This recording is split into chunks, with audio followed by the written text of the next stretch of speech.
जी स्वागत करता हूँ आपके अपने YouTube channel RK GK GS में। तो दोस्तों हमारे यूट्यूब चैनल का नाम है आर्या जीके जीएस। दोस्तों आज हम संविधान के निर्माण से संबंधित दूसरी वीडियो जो है लेकर के आए हैं। तो कुछ महत्वपूर्ण जो है क्वेश्चन है, हम उन क्वेश्चनों को देख लेते हैं। सबसे पहला क्वेश्चन है हमारा कि भारतीय संविधान सभा की स्थापना की गई थी, यानी कि भारतीय संविधान सभा की स्थापना कब की गई थी। तो इसका आंसर हम देख लेते हैं। तो 9 दिसंबर 1946 को संविधान सभा की पहली बैठक होती है। 9 दिसंबर 1946 को संविधान सभा की पहली बैठक होती है, जिस दिन से संविधान सभा की जो है स्थापना मानी गई है, 9 दिसंबर 1946 को। चलिए अब देख लेते हैं दूसरा क्वेश्चन। तो दूसरा क्वेश्चन है हमारा कि भारतीय संविधान को बनाने हेतु संविधान सभा के कुल कितने अधिवेशन हुए। अब दोस्तों इसका मतलब है कि भारतीय संविधान सभा में कुल कितनी बैठकें हुई या अधिवेशन हम जो है कह सकते हैं। तो दोस्तों यदि देखा जाए तो संविधान सभा को बनाने के लिए बैठक हुई थी कुल 11, लेकिन ये एक बैठक जो मानी जाती है, ये वाली जो बैठक मानी जाती है ये मानी जाती है 24 जनवरी 1950 की, 24 जनवरी 1950 की। तो ये बैठक जो है यदि मानी जाए तो कुल बैठक जो हमारी जो हो जाती है, कुल बैठकें हो जाती हैं 12। तो संविधान सभा को बनाने के लिए या कह सकते हैं संविधान निर्माण को बनाने हेतु संविधान सभा की कुल 12 बैठकें होती हैं। अब देखते हैं अगला क्वेश्चन। तो अगला क्वेश्चन है हमारा 25वां कि संविधान सभा में वयस्क मताधिकार को 15 वर्ष के लिए 15 वर्ष के लिए स्थगित करने की बात किसने कही थी। तो दोस्तों यदि देखा जाए तो 1938 में पंडित जवाहरलाल नेहरू ने जो है कहा था कि हमारी जो संविधान सभा होगी वो वयस्क मताधिकार के अनुसार होगी, जिसे 1940 में मान लिया गया था। लेकिन एक व्यक्ति हुए थे जिनका नाम था मौलाना अबुल कलाम आज़ाद। मौलाना अबुल कलाम आज़ाद ने कहा था कि जो वयस्क मताधिकार है उसे जो है 15 वर्ष के लिए स्थगित कर देना चाहिए। तो इसका हमारा आंसर जो हो जाएगा वो ऑप्शन नंबर सी इसका आंसर हो जाएगा। चलिए क्वेश्चन नंबर 26वां हम देखते हैं। तो क्वेश्चन नंबर 26वां हमारा है कि 1935 के अधिनियम द्वारा स्थापित संघ में अवशेष शक्तियां किसको दी गई थी। अब दोस्तों 1935 का जो अधिनियम आया था उसमें जो है संघ या संघ कह दें या परिसंघ कह दें या महासंघ कह दें, तो उसमें जो है ये बातें की गई थी कि जो अवशेष शक्तियां या अवशिष्ट शक्तियां जिनका संविधान में जिक्र नहीं है, या कह सकते हैं कि संविधान निर्माण के समय जिन मतलब शक्तियों का जिक्र नहीं हुआ है या जो शक्तियां ध्यान में नहीं आई हैं, तो उन पे जो नियम बनाया जाएगा या उन पे जो कानून बनेगा वो हमारी अब की जो है केंद्र सरकार बनाएगी। लेकिन उस समय हमारा जो है भारत का संविधान लागू नहीं था, क्योंकि 1949 बनकर लागू हुआ था। तो 1935 के अधिनियम में कहा था कि जो अपशिष्ट शक्तियाँ होंगी वो गवर्नर जनरल के पास होंगी। 1935 के अधिनियम में ये बात कही गई थी। तो ऑप्शन नंबर सी जो है हमारा 26वें क्वेश्चन का आंसर हो जाएगा। चलिए अगला क्वेश्चन चलते हैं। तो अगला क्वेश्चन है हमारा 27वां। तो 27वां क्वेश्चन है हमारा कि निम्नलिखित में से संविधान सभा की संघ संविधान समिति का अध्यक्ष कौन था। अब दोस्तों संघ जहां भी शब्द आ जाए, संघ जहां भी शब्द आ जाए समिति से संबंधित, तो उन समितियों के जो अध्यक्ष थे वो पंडित जवाहरलाल नेहरू थे। या कह सकते हैं कि जिन समितियों में संघ का नाम आ जाए उनके जो अध्यक्ष थे वो पंडित जवाहरलाल नेहरू थे। चलिए अब क्वेश्चन नंबर आते हैं 28 पे। तो 28वां क्वेश्चन है हमारा कि 1935 के अधिनियम के तहत कराए गए विधानसभा चुनावों में किस राज्य में कांग्रेस ने पूर्ण बहुमत प्राप्त नहीं किया। तो दोस्तों 28वां क्वेश्चन है हमारा कि 1935 के अधिनियम के तहत कराए गए विधानसभा चुनावों में किस राज्य में कांग्रेस ने पूर्ण बहुमत नहीं प्राप्त किया। तो जो 1935 में विधान सभा के चुनाव हुए थे उसमें जो बंगाल में जो है कांग्रेस ने पूर्ण बहुमत प्राप्त नहीं किया था, क्योंकि यही जो बंगाल है यही मुस्लिम जो है बहुल इलाका था। अब आते हैं क्वेश्चन नंबर 29 पे। तो 29वां क्वेश्चन नंबर है हमारा कि किस कानून के तहत वायसराय को अपनी कार्यकारिणी के सदस्यों की संख्या में वृद्धि का अधिकार दिया गया। तो दोस्तों यदि देखा जाए तो 1856 से लेकर 1862 तक, तो 1856 से लेकर 1862 तक हमारे एक वायसराय थे, या कह सकते हैं कि गवर्नर जनरल और वायसराय दो थे, क्योंकि 1856 से लेकर 1858 तक तो थे गवर्नर जनरल, और 1858 से लेकर 1862 तक थे वो जो है वायसराय। तो उन्होंने 1859 में कहा था, लॉर्ड कैनिंग थे उस समय, उन्होंने कहा था कि मैं जो है अपनी जो कार्यकारिणी परिषद है उसका जो है बंटवारा मैं विभागों में कर रहा हूँ, जिसे आज हम पोर्टफोलियो सिस्टम या विभागीय संविभागीय प्रणाली कहते हैं। जैसे प्रधानमंत्री हैं हमारे, तो प्रधानमंत्री तो प्रधानमंत्री हैं। अब जैसे फिर उन्होंने और पद बना दिए, गृह मंत्री, रक्षा मंत्री, और स्वास्थ्य मंत्री, या परिवार कल्याण मंत्री। तो ये जो है इस प्रकार से जो ये व्यवस्था लागू की, वो व्यक्ति हुए थे जिनका नाम था लॉर्ड कैनिंग। तो 1861 में जो है उन्हें जो है अपनी कार्यकारिणी परिषद में जो है सदस्यों की संख्या में वृद्धि करने का अधिकार दिया गया। चलिए क्वेश्चन नंबर 30 पर हम चलते हैं। तो क्वेश्चन नंबर 30वां है हमारा कि निम्नलिखित में से कौन सा एक भारत शासन अधिनियम 1935 में स्वीकार किया हुआ महत्वपूर्ण और स्थायी अवयव नहीं है। तो दोस्तों हम जो है इसका आंसर देखते हैं। तो ऑप्शन नंबर ए है कि देश के लिए लिखित संविधान। देश के लिए दोस्तों बात हकीकत है कि हमारा जो भारत देश का संविधान है वो लिखित है, लेकिन ये बात 1935 में जो है नहीं की गई थी, और इसमें भी क्वेश्चन में भी जो है 19 में ये बात करी गई है। तो इसका जो है आंसर हमारा ऑप्शन नंबर ए ही जो इसका आंसर सही हो जाएगा। चलिए और देख लेते हैं इसके ऑप्शन, और देख लेते हैं। विधानमंडल के लिए निर्वाचित एवं जवाबदेह प्रतिनिधि। तो बिल्कुल हकीकत बात है, बिल्कुल ठीक बात है कि हाँ 1935 के भारत शासन अधिनियम में ये बात कही गई थी। एक संघ की योजना पर विचार, हकीकत बात है, बिल्कुल ठीक है, हाँ ये भी जो है किया गया था। विधानमंडल के लिए सरकारी सदस्यों का समवाचित किया जाना, बिल्कुल हकीकत बात है, नॉमिनेट या बोलते हैं समवाचित किया, तो ये बिल्कुल सही बात है। तो इसका ऑप्शन क्वेश्चन नंबर 30 का जो हमारा ऑप्शन नंबर ए जो है राइट आंसर हो जाएगा। चलिए अब चलते हैं क्वेश्चन नंबर 31 पे। क्वेश्चन नंबर 31 है हमारा कि भारत का संविधान पूर्ण रूप से तैयार हुआ था। भारत का संविधान पूर्ण रूप से, दोस्तों यहाँ पूछा है तैयार होना, तो तैयार हुआ था हमारा 26 नवंबर 1949, यानी ऑप्शन नंबर 20 का आंसर जो है हमारा बिल्कुल राइट हो जाएगा। यदि पूछता पूर्ण लागू, तो पूर्ण लागू हुआ था 26 जनवरी 1950 को। क्वेश्चन नंबर हम 32 पर आते हैं।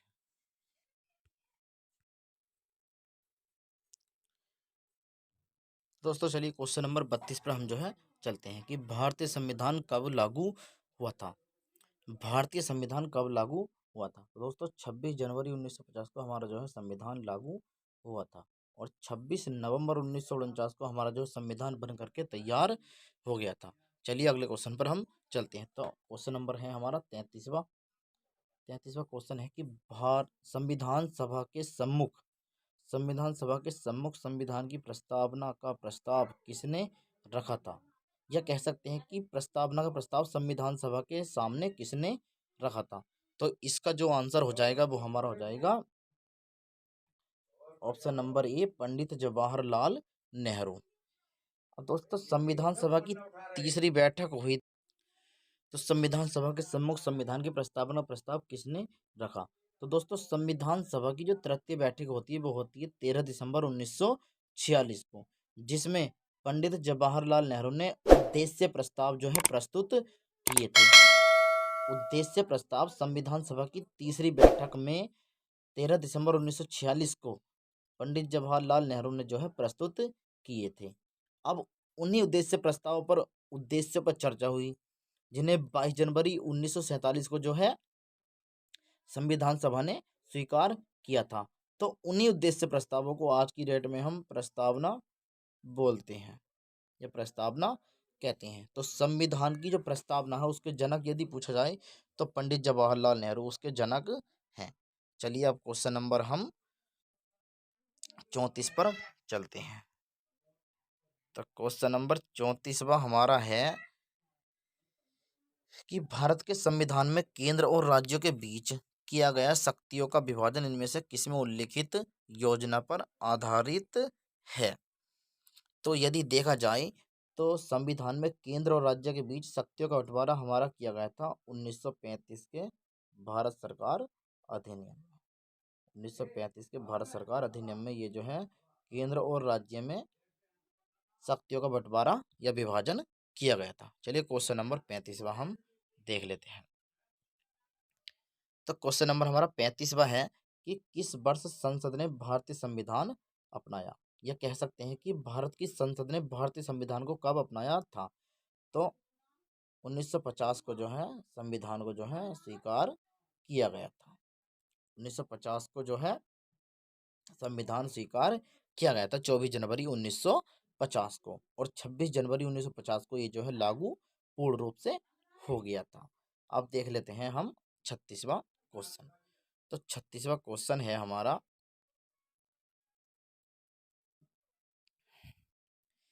कि 1946 के चुनाव के पश्चात 1946 के चुनाव के पश्चात मुस्लिम लीग ने किस प्रांत में अपनी सरकार बनाई थी? तो मुस्लिम लीग ने जो सरकार बनाई थी 1946 के चुनाव के पश्चात वो बंगाल में बनाई थी, क्योंकि बंगाल ही मुस्लिम बहुल इलाका था। चलिए क्वेश्चन नंबर 37वां हम जो है देख लेते हैं।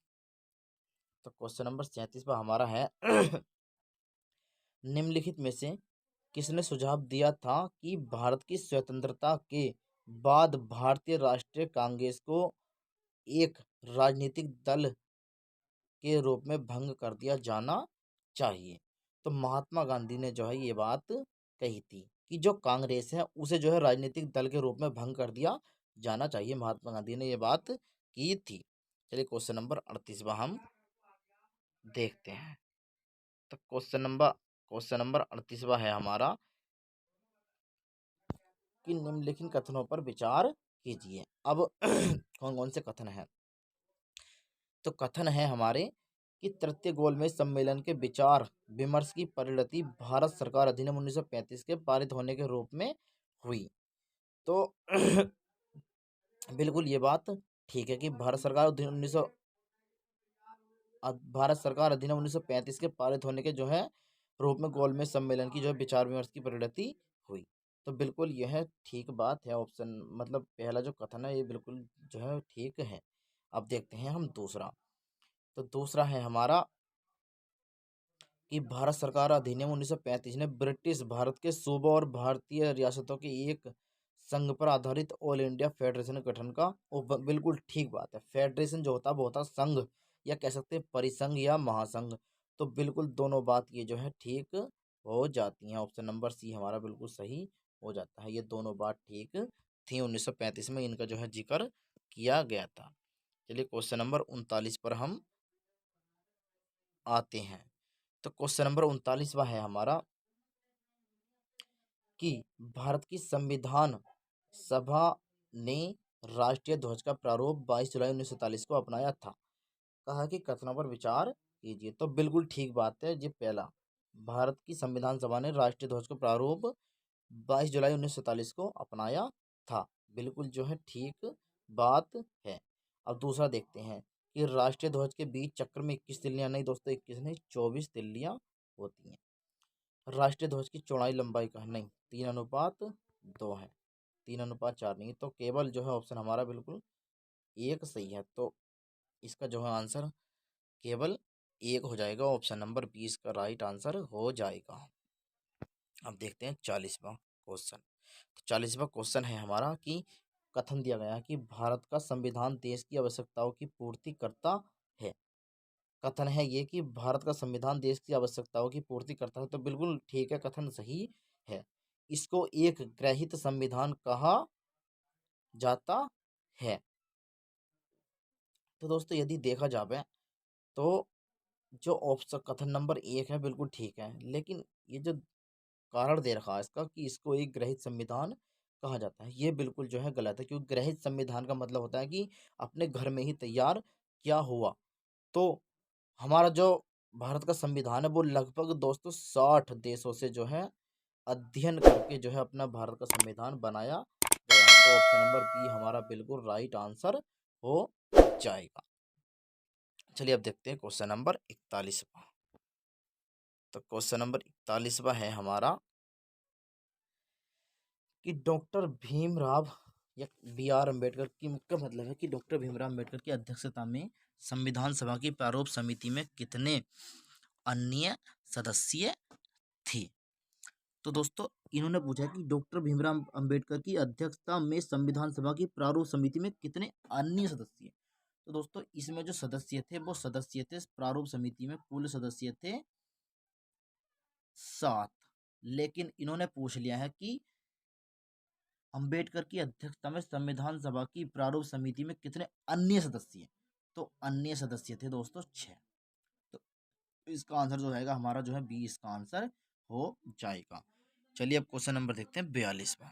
तो 42वां क्वेश्चन है हमारा कि संविधान सभा की प्रारूप समिति का अध्यक्ष कौन था। तो अभी ऊपर बताया है कि डॉक्टर भीमराव अंबेडकर जो है इसके प्रारूप समिति के अध्यक्ष थे। क्वेश्चन नंबर 43वां हम देखते हैं।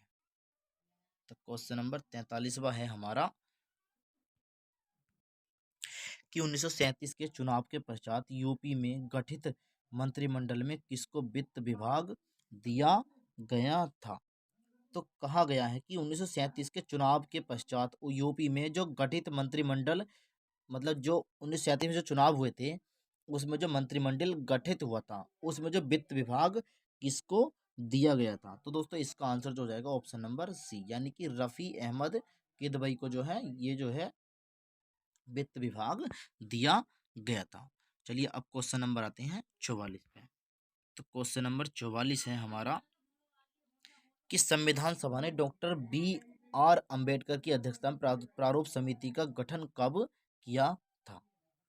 तो डॉक्टर भीमराव अंबेडकर की अध्यक्षता में प्रारूप समिति का गठन कब किया गया था। तो दोस्तों यदि देखा जाए तो 29 अगस्त 1947 को डॉक्टर भीमराव अंबेडकर की अध्यक्षता में प्रारूप समिति का जो है गठन किया गया था। लेकिन इसी में से एक क्वेश्चन बनता है कि डॉक्टर भीमराव अंबेडकर को यानी कि डॉक्टर भीमराव अंबेडकर को अध्यक्ष किसने बनाया था।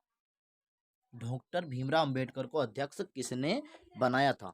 तो जो प्रारूप समिति में 7 सदस्य थे उन्होंने ही जो है डॉक्टर भीमराव अंबेडकर को इसका अध्यक्ष बनाया था।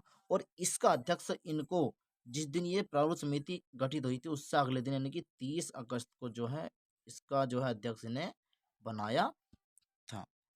क्वेश्चन नंबर 45 पर हम आते हैं। तो क्वेश्चन नंबर 45 है हमारा कि निम्नलिखित में से किस अधिनियम ने संवैधानिक निरंकुशता के सिद्धांत का अनुमोदन किया। किस अधिनियम ने संवैधानिक निरंकुशता के सिद्धांत का अनुमोदन किया। तो इसका आंसर जो हमारा ऑप्शन नंबर सी हो जाएगा यानी कि 1935 का अधिनियम इसका आंसर जो है हो जाएगा। अब इसका मतलब क्या होता है कि संवैधानिक निरंकुशता कि कुछ जो है संवैधानिक निरंकुशता का मतलब कुछ भाग उस चीज से ले लेना या कह सकते हैं कि उसे जो है कुछ मतलब पार्ट का जो है हिस्सा मानना।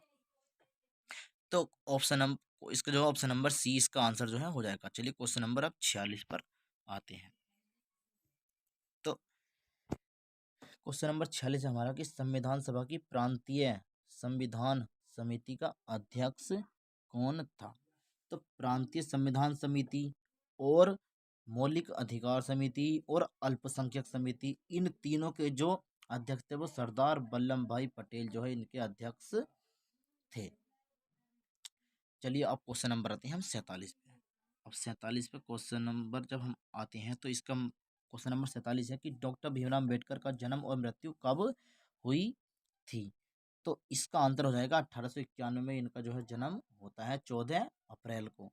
14 अप्रैल को इनका जो है जन्म होता है और 1956 को जो है इनकी जो है मृत्यु हो जाती है। और दोस्तों एक क्वेश्चन हो रहा है कि इन्होंने जो है 1952 में जो है बौद्ध धर्म स्वीकार कर लिया था। 1950-52 इतनी ही जो है डेट इसकी है। अब चलो क्वेश्चन नंबर 48 पर हम आते हैं। तो क्वेश्चन नंबर 48वां है हमारा कि किस वर्ष में जनगण मन को भारत के राष्ट्रगान के रूप में अपनाया गया। तो 1950 में जो है 24 जनवरी 1950 को राष्ट्रगान और राष्ट्रगीत जो है अपना लिए गए थे। ये तो सभी को मालूम है। चलो अब क्वेश्चन नंबर 49 पर जो है हम आते हैं। तो क्वेश्चन नंबर 49 है हमारा कि संविधान पांडुलेखन समिति का निम्न में से कौन सदस्य नहीं था। तो दोस्तों हमने जो है मोहम्मद सादुल्ला भी पढ़े हैं, ए.के. अय्यर भी पढ़े हैं, के.एम. मुंशी पढ़े हैं, लेकिन पंडित जवाहरलाल नेहरू पांडुलेखन समिति, ये पांडुलेखन समिति वही है, प्रारूप समिति या पांडुलेखन समिति जो है ये प्रारूप समिति ही है। तो पंडित जवाहरलाल नेहरू इसके सदस्य नहीं थे। भारतीय संविधान को अपनाया गया था, तो इसका आंसर जो हो जाएगा वो संविधान सभा द्वारा जो है 24 जनवरी 1950 को भारतीय संविधान को अपनाया गया था। तो दोस्तों यदि आपको हमारी वीडियो अच्छी लग रही हो तो हमारे चैनल को सब्सक्राइब करें। हमारे चैनल का नाम है Arya GK GS। Please subscribe करें और ऐसी ही वीडियो को जानने के लिए हमारे यूट्यूब चैनल से बने रहें। धन्यवाद।